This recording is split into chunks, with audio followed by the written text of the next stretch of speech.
Yeah, yeah. Let's get some background. Steve, do you remember your first poem and why you wrote it? Like, what was the poem about? Ooh, yes.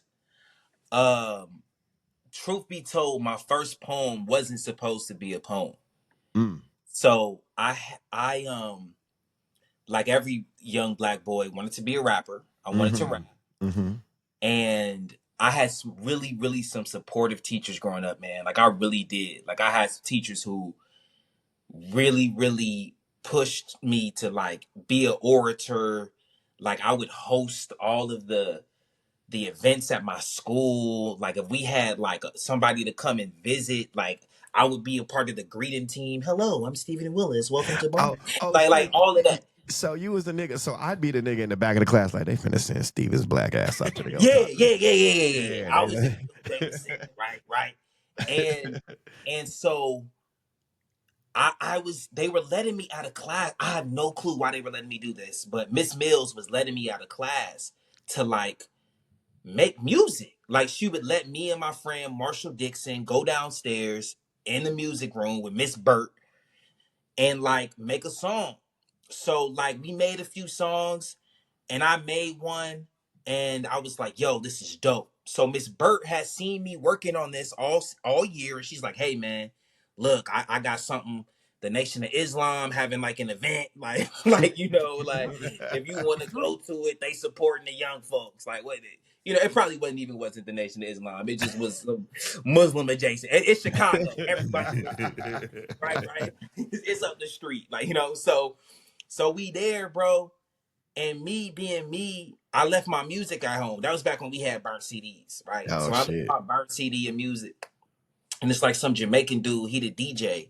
And I'm thinking like maybe he could like download my, my joint real quick. And he's like, no man.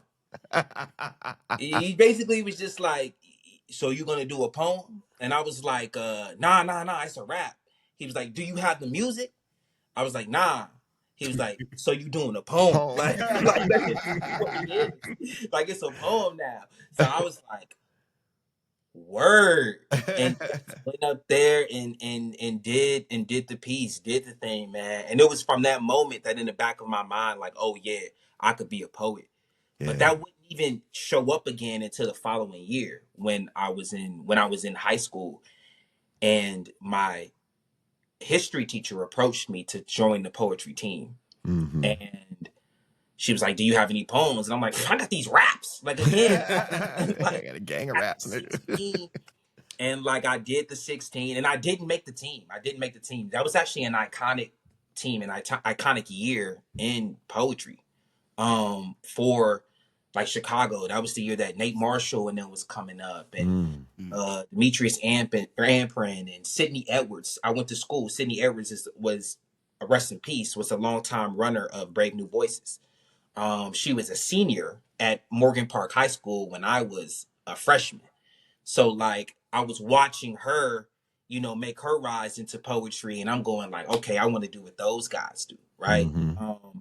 And that kind of put a fire under me, and then I probably have done poetry every day after that moment. So it was not intentional. It was a bunch of people putting me in positions in different ways, and now here I am, been doing it for more than half my life.